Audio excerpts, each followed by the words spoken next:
Hello, Dr. Hayes. For my audience, I have my brother as the cameraman and my mother as my second audience member. Okay, let's get started. Imagine a world where summer is an unlivable part of the year, where millions, if not billions of people are displaced from their homes and torn from their families. And the cities of New York, Miami, and Virginia Beach are all underwater metropolises.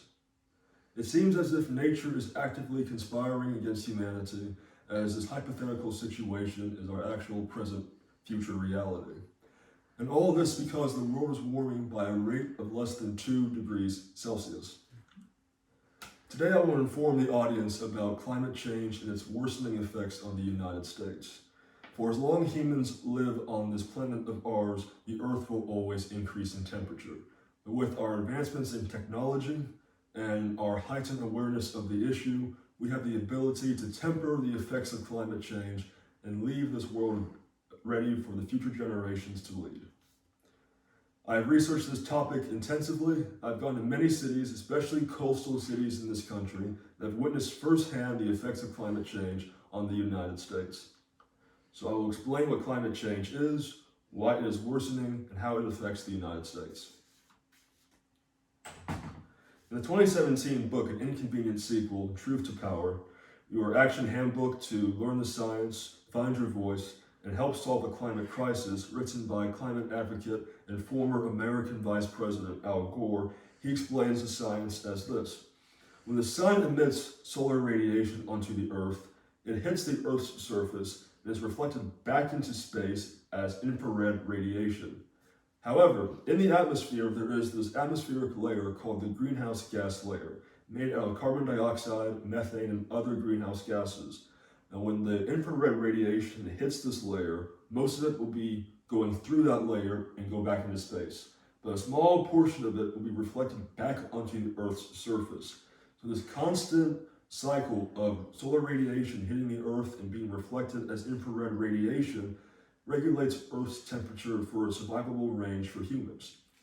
However, with human action, specifically the increasing amount of burning fossil fuels, contributes greenhouse gases to the already existing greenhouse layer, thickening that said layer. So as the greenhouse gas layer thickens, it leads to more and more infrared radiation being reflected back onto the Earth's surface, allowing it for the Earth to get warmer and warmer and warmer. In fact, the amount of extra heat energy that's being reflected back onto the Earth is comparable to 400,000 Hiroshima-class nuclear bombs being exploded on the Earth's surface daily. Now that we know what climate change is, let's find out how it affects the United States on a macro level. In an October 2021 New York Times article called 6 Aspects of American Life Threatened by Climate Change, award-winning climate reporter Christopher Flavel explains how climate change impacts the main core industries of the United States. With agriculture, our food supply is being threatened to decrease. With increasing temperatures, with, depending on the region you live in, an increase or decrease in precipitation, increase in pests and diseases, and decrease in soil quality, all of this will lead to a decrease in overall agricultural output. And with increased demand, due to an increase in foreign trade and an increasing American population, due to the loss of supply and demand, you will see an increase in crop prices. As you see in the diagram right here, in 2000, the average price for a metric ton of wheat was about $100. With climate change and its effects, 50 years later, that price is expected to triple over $300. With transportation, we're seeing more and more money being used to build and maintain our infrastructure, with longer wait times because of asphalt degrading quicker in extreme heat, which leads to more and more congestion, especially in our urban areas. And we're seeing increases in flight cancellations because planes have to carry less cargo and less passengers and fly fewer distances, because with the increasing heat in the air, it causes planes more difficulties to take off and fly. Additionally, our national security is at risk. With the increase in climate refugees, people, particularly in Haiti, the Caribbean, Mexico, and Central America, being displaced from their homes due to worsening climate situations. All these climate refugees find their way to our southern border, which leads to conflicts like this, where last month U.S. Border Patrol agents on horseback in Texas whipped Haitian climate refugees. Also, with worsening climate change, our military readiness is at risk of faltering, as U.S. military forces, both here and abroad, must compete with local civilians for a limited amount of water resources. And next, our economy is at risk, as many of the aforementioned sectors make up the backbone of the U.S. economy. As it stands today, the U.S. GDP, or gross domestic product, stands to decrease by 0.7% for every 1 degree Fahrenheit increase in Earth's temperature. Now that 0.7% stands to increase to between 1% and 4% by the end of this century. And in the diagram right here, we see on a state-by-state basis the already existing effects of climate change on state economies. And here in North Carolina, the state government has already lost over $20 billion due to climate change. It is expected to get worse as this crisis progresses. Now that we know the effects of climate change on a countrywide basis, let's see how climate change affects us all on a regional basis. According to information developed in the summer of 2021 and found at www.climate.nasa.gov, the main climate website for the National Aeronautics and Space Administration, climate change adversely affects the Northeast, the Pacific Northwest, the Southeast, the Northwest, the Midwest, and the Southwest.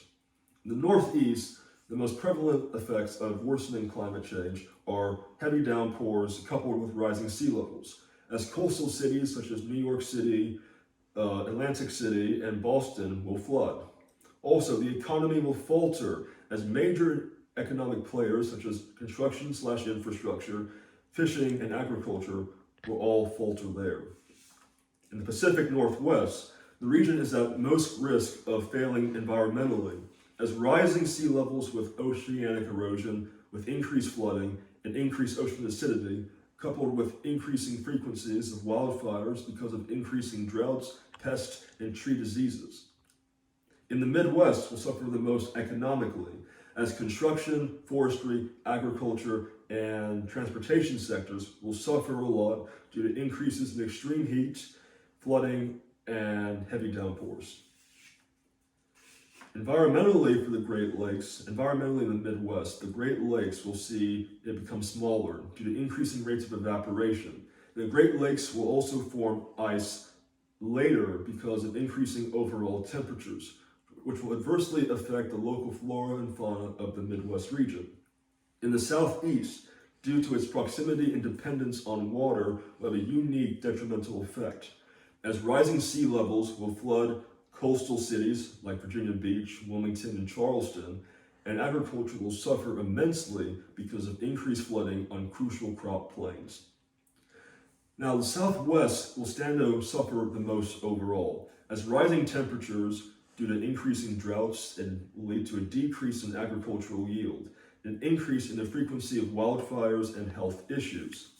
In Southern California and coastal areas in the region, we'll see an increase in flooding and coastal erosion.